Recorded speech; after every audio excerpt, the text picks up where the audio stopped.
اور مسلمان ہندو اور ہندو مسلمان کا قتل کر رہا ہے، اس وقت گاندھی نوکھالی میں بیٹھ کر ایک مسلمان کی حفاظت کر رہے تھے۔ یہ ملک ان کے لیے بنایا گیا تھا۔ یہ کون لوگوں نے اس ملک پر قبضہ کر دیا؟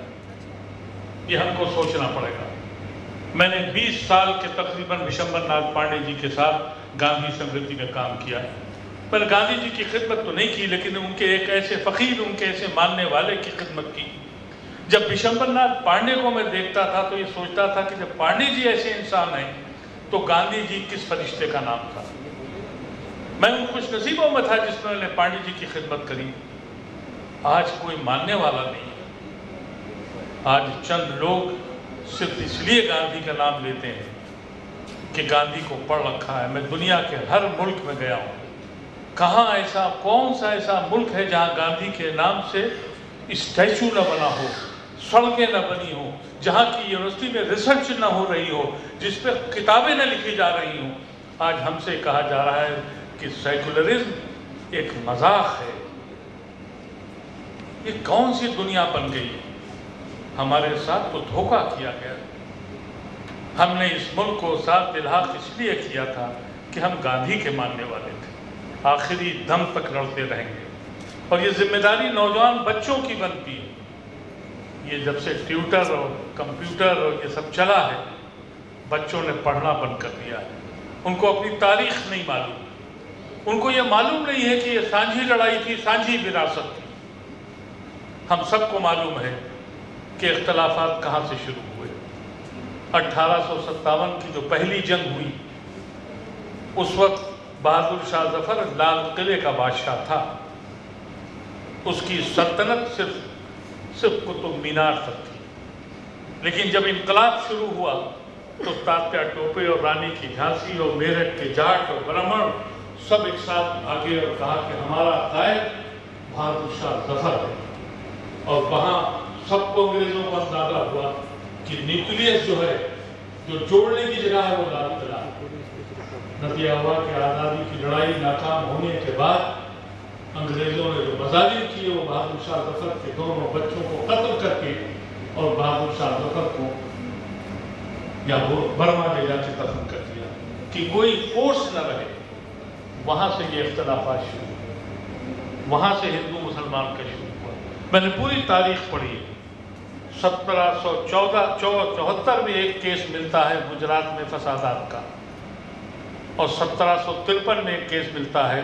یہ پروفیسر ستیش چندرا نے اپنی کتاب میں لکھا، نہیں تو 500 سال میں کبھی ہندو مسلمان کے فساد اس زمین پہ نہیں ہوئے۔ اس کے بعد 1923 سے یہ واقعہ شروع ہوا۔ میں آج اس لیے بتانا چاہتا ہوں کہ بہت سے لوگوں کو آج بہت محبت اور پیار سروارکر اور گلوارکر کہے، ان کی تاریخ بتانا چاہتا ہوں۔ گلوارکر سینٹرل جیل میں انڈمان میں بند تھے، سیلولر جیل میں۔ سیلولر جیل میں بند تھے کیونکہ یہ لندن میں انہوں نے ایک بم بلاسٹ کیا تھا 1911 میں۔ جب گاندھی جی ہندوستان آئے اور پورے ہندوستان کا بھرمن کیا اور ٹرینوں پہ گھومے تو 1923 کی، میں اس لیے کہنا چاہتا ہوں کہ مجھے کچھ نوجوان بھی دکھ رہے ہیں، میں ان کو بتانا چاہتا ہوں۔ 1923 کی کانگریس میں گاندھی جی ایک ریزولوشن لے کے آئے، اور وہ ریزولوشن یہ تھا کہ یہ ملک ڈیموکریٹک ہوگا، سیکولر ہوگا، ذمہ داری ختم ہوگی، ہر انسان کو ووٹ دینے کا حق ہوگا۔ یہ انقلابی کیفیت تھی۔ اس سے پہلے کانگریس میں جو لوگ کانگریس کی لڑائی لڑ رہے تھے وہ رائے زادہ بہادر، شیخ بہادر، خان بہادر، فلانے بہادر انگریزوں سے پڑھ کے آئے تھے، انگلینڈ میں پڑھ کے آئے تھے۔ ان کے پاس سب کچھ تھا، امپاورمنٹ نہیں تھی، اس لیے وہ چاہتے تھے کہ ہمیں کوئی پاور مل جائے، اس لیے انہوں نے کانگریس بنائی تھی۔ گاندھی نے ریولوشن لا دیا، انہوں نے کہا ہر شخص اس کا حصے دار ہوگا۔ سن 23 کی کانفرنس میں جنا، اینی بیسنٹ اور سدھارتھ شنکر رے کے نانا نے واک آؤٹ کر دیا کیونکہ روسا کو ریپرزینٹ کرتے تھے۔ انہوں نے کہا یہ کیسے عام غریب جنتا ووٹ ڈالے گی اور اپنا حاکم بنائے گی؟ لیکن انگریز سمجھ گیا، اور انگریز نے یہ کہا کہ اگر یہ عوام حصے دار ہو گئی آزادی کی تو ہماری دکان رک جائے گی۔ اس وقت سروارکر کے ساتھ ایک معاہدہ ہوا سینٹرل جیل میں، اور سروارکر نے معافی مانگی انگریزوں سے اور یہ وعدہ کیا کہ مجھے آپ آزاد کر دیں، میں گاندھی کو برباد کر دوں گا، اور ساورکر کو چھوڑ دیا گیا۔ سن 23 میں ساورکر نے 2 نیشن تھیوری دی اور یہ کہا کہ یہ ملک 2 انسان قوموں کا ہے۔ سن 25 میں جناح نے اس کو سواد کر دیا، اس کو سیکنڈ کر دیا، اور ہم مسلمانوں نے جناح کو تھوک دیا۔ الزام ہم پہ لگتا کہ ہم 2 نیشن تھیوری لائے۔ اس کے بعد فسادات کا قصہ شروع ہوا۔ گلووارکر اور ساورکر، ان کی درسیوں کتابیں میرے پاس ہیں، کوئی دیکھنا چاہے تو دیکھ لے۔ گلووارکر نے 13 بار سرکار کو یہ لکھا کہ آپ یہاں ملک چھوڑ کے مت جائیے، کیونکہ مسلمان یہاں زمیندار اور راجہ ہے، یہ ہم پہ حاکم ہو جائے گا۔ اور جناح نے یہی خط لکھا انگریزوں کو اور وائسرائے کو کہ آپ چھوڑ کے مت جائیے، کیونکہ اکثریت میں ہندو وہ قابض ہو جائے گا۔ لڑائی وہاں سے شروع ہوئی، نفرتیں وہاں سے پیدا کی گئی، یہ زمین لالہزار کر دی گئی معصوم خون سے۔ اور ہم کو تاریخ کا کوئی علم نہیں، ہم تو کمپیوٹر پہ چلتے ہیں، ہم تو فیس بک پہ دیکھتے ہیں جو بکواس لکھی جاتی ہے، ہم اس کو سمجھتے ہیں کہ ہم نے علم حاصل کر لیا ہے۔ میرے عزیزوں، علم اگر بغیر تعلیم کے اور بغیر تربیت کے حاصل کیا جائے تو انسان نہیں، وحشی پیدا ہوتے ہیں، جانور پیدا ہوتے ہیں۔ اس ملک میں جانور پیدا ہونے لگے، علم کے ساتھ تربیت ختم ہو چکی ہے۔ آج گاؤں کی بچی بھی محفوظ نہیں ہے، یہ ٹیوٹر اور کمپیوٹر اور فیس بک اور کیا واٹس ایپ، کیا کیا چیزیں نہیں ہیں جو بچوں کو دکھائی جاتی ہیں۔ یہ وہی واٹس ایپ ہے جس نے مظفر نگر کیا، یہ وہی واٹس ایپ ہے جس نے دارزی کیا۔ اور وہ شخص جو جا کے باہر ملکوں میں اپنی ماں کا مذاق اڑاتا ہے اور کہتا ہے کہ میری ماں کے لیے میں روتا ہوں، 14 سال سے حاکم وقت ہے، 14 گھنٹے اپنی ماں کے ساتھ اس میں نہیں گزارے، اپنی ماں کے ساتھ اس کو ایک لفظ بولنا نہیں آیا۔ جب 70 سال کی عورت کو پاس سے 50 کلومیٹر دور پر اس کے سامنے اس کے بچے اور اس کے پوتے کو ختم کر دیا، پرائم منسٹر اور ان کے حاکموں نے کوئی الفاظ نہیں نکالے۔ یہ کون سی دنیا ہم بنا رہے ہیں؟ کس کو یاد کر رہے ہیں؟ کم سے کم آج گاندھی کے ماننے والے یہ طے کر لیں، اکیلے رہیں گے تب بھی اس بنیاد کو قائم رکھیں کہ جس بنیادوں پہ اس ملک کی بنیاد رکھی گئی تھی، جس ملک پہ بنیاد رکھی گئی۔ میں جانتا ہوں حالات بہت خراب ہیں، فسادات ہوتے تھے لیکن اکنامک فیکٹر پہ ہوتے تھے۔ دنگا ہوتا تھا 5 دن کے بعد، 10 دن کے بعد ایک کمیٹی بنتی تھی، پیس کمیٹی، اسی ڈھابے پہ بیٹھ کے ہندو اور مسلمان پہ چائے بھی پیتا تھا۔ لیکن سن 92 میں پورے ہندوستان کا بھرمن کیا گیا، رتھ یاترائیں نکلی، بابری مسجد کو شہید کیا گیا، سن 47 میں زمین بٹی، 92 میں دلوں کو بانٹا گیا۔ اس کے بعد نفرت کی وہ بنیاد پیڑ لگائے گئے۔ آج کوئی شخص سدبھاونا اور محبت کی بات کرتا ہے تو ہمارا ایسا آدمی پارلیمنٹ نہیں پہنچ سکتا، اس لیے کہ ووٹ اس کو ملتے ہیں جو آگ اگلتا ہے، ووٹ اس کو ملتے ہیں جو نفرتیں پھیلاتا ہے، وہ پارلیمنٹ کی زینت بنتا ہے۔ اس سماج کا کہاں پر ہم جا کے رکیں گے؟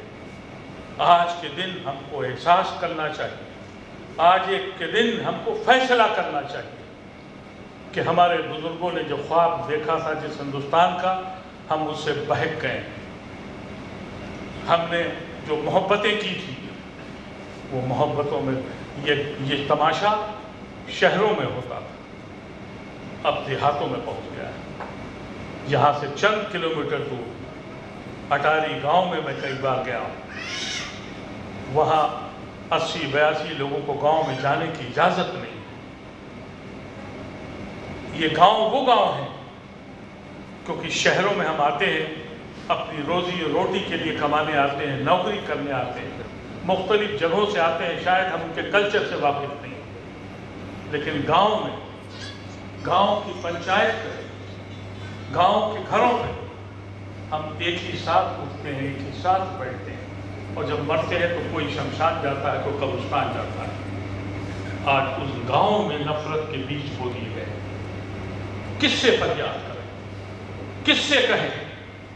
اس لیے کہ اب لوگ ان کے ساتھ ہیں جو یہ کوشش کرتے ہیں کہ دلوں کو بانٹ دیا جائے، جو یہ کوشش کرتے ہیں کہ نفرت کی دیوار کھڑی کر دی جائے۔ ان کو یہ احساس نہیں ہے کہ طالبان کیا کر رہا ہے دنیا میں، ان کو احساس نہیں ہے. بہت شوق سے کہا جاتا ہے کہ ہندو راشٹر بنائیں گے. دنیا میں صرف 2 ملک مذہب کے نام پہ بنے ہیں, ایک پاکستان اور ایک اسرائیل. دونوں کا کیا انجام ہے؟ پاکستان آج تک ملک نہیں بن پایا. اسرائیل نے پورے دنیا کو آج تک سکون سے رہنے نہیں دیا. تم ہندوستان کو ہندو راشٹر بناؤ گے تو اس ملک کا حشر کیا ہوگا؟ میں نے آج ہی اپنے فیس بک پہ لکھا کہ ٹھیک ہے اس ہندوستان کو مغلوں نے ہندوستان بنا کے دیا تھا اور یہ ایک مضبوط ہندوستان تھا سینکڑوں سال سے, جہاں پلورلسٹک سوسائٹی تھی, جہاں مہذب طریقے تھے, برابری تھی. اس وقت تک قائم رہا جب تک کہ مودی صاحب دہلی تشریف نہیں لائے. بنا دیجئے ہندو راشٹر. ہم پریشان ہیں, سیکولر ہندو ہم سے زیادہ پریشان ہیں. اس کو ضرورت ہے ہماری اور ہم کو ضرورت ہے اس کی. اس طوفان سے لڑنے کے لیے آج کا دن عہد کریں کہ ہم سچے گاندھی وادی ہیں. ایک انسانیت کا پیغام پہنچانے کا سب سے بہتر دن ہے.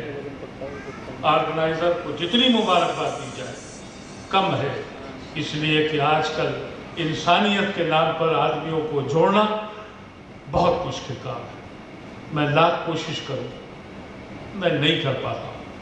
صبح سے 5 جگہ جا چکا ہوں, کہیں 20 لوگ ملے, کہیں 15 لوگ ملے. یہاں سے جہاں جا رہا ہوں وہاں بھی 15-20 لوگ ملے. ایک درد ہے جو بانٹتے ہیں, ایک غم ہے جو جیتے ہیں, ایک خواب تھا جو ٹوٹتا دکھتا ہے, ایک خواب جو دیکھا تھا اس ملک کے لیے وہ بنتا ہوا نہیں دکھ رہا. یہ بے چینی, یہ کرب, یہ راتوں کو سونے نہیں دیتی. میں نے تو زندگی کے 70 سال پورے کر لیے. کب جا کے اس دنیا سے جاؤں گا مجھے نہیں پتا, لیکن میں اپنے بچوں کو کیا دے کے جا رہا ہوں اس کا قلب ہمیشہ رہے. میرے بچوں نے نفرت سیکھ لی. دکان میں سامان لینا مشکل, دہلی کے شہروں میں آپ کو مکان ملنا مشکل. کانگریس کے ایک بہت بڑے نیتا نے کہا کہ صاحب ہم کو تو نہیں لگتا کہ تعصب ہے. تو میں نے ان سے کہا کہ میرے نام سے ایک فلیٹ دلا دیجئے دہلی میں. دہلی میں جو کیپٹل ہے تو آپ کو اندازہ ہو جائے گا. میں اس ملک سے 14 سال باہر رہا. ایمرجنسی لگ گئی تھی, جے پرکاش نارائن کے موومنٹ میں تھا, باہر چلا گیا. واپس آیا تو وی پی سنگھ کی سرکار تھی. رتھ پہ بیٹھ کر گاؤں گاؤں گھوم کر کہہ رہے تھے کہ گرو سے کہو ہم ہندو ہیں, اور مسلمان پوسٹر لگا رہے تھے فخر سے کہو ہم مسلمان. وی پی سنگھ نے مجھ سے کہا کہ تم 14 سال کے بعد آئے ہو, کچھ فرق لگا؟ میں نے کہا کہ پرائم منسٹر صاحب مجھے دکھ ہے کہ میں ملک میں واپس کیوں آیا. جب گیا تھا تو معلوم نہیں تھا کہ میں مسلمان ہوں, اب پتہ لگ گیا میں مسلمان ہوں اور آپ ہندو ہیں. سڑکوں پہ گھوما جا رہا ہے اور کہا جا رہا ہے گرو سے کہو فلاں ہے, اور آگ لگی ہوئی ہے, لوگ مارے جا رہے ہیں اور آپ خاموش ہیں. تو خاموش ہو گئے. لیکن وہ درد تھا مجھے. دنیا میں رہ کے ایک ہی خواب دیکھتا تھا کہ جاؤں گا تو اپنے ملک میں رہوں گا, اپنے بچوں کو ہندوستان کی تہذیب اور تربیت میں ایسی آراستہ کروں گا کہ وہ دنیا میں جائیں گے اور فخر سے کہیں گے کہ میں ہندوستانی ہوں. آج دنیا کے اخبارات اٹھا کے دیکھ لیجئے. میں نے خود آج کل کے اخبار واشنگٹن پوسٹ میں پڑھا, لندن ٹائمز میں دیکھا, دنیا کے جتنے بڑے اخبار ہیں سب نے پڑھ لیا. ہمارا مذاق ہو رہا ہے. ہمارا پرائم منسٹر جو یہ جا کے کہتا ہے UN میں کہ آتنکواد کو طے کر دو, اب تک آتنکواد طے نہیں ہوا. اس نے آج تک یہ نہیں بتایا کہ مسجد توڑنے والے آتنکوادی ہیں یا نہیں ہیں. اس نے آج تک یہ نہیں بتایا کہ گھر میں گھس کے لوگوں کو, بے سہارا لوگوں کو قتل کر دیا جائے, وہ آتنکوادی ہیں یا نہیں. ڈیفینیشن اس کی طے ہونی چاہیے. یو پی سرکار میں اور دہلی کی سرکار, میں کسی پارٹی کی بات نہیں کر رہا, لیکن ہندوستان میں قانون ہے UAPA قانون لایا گیا،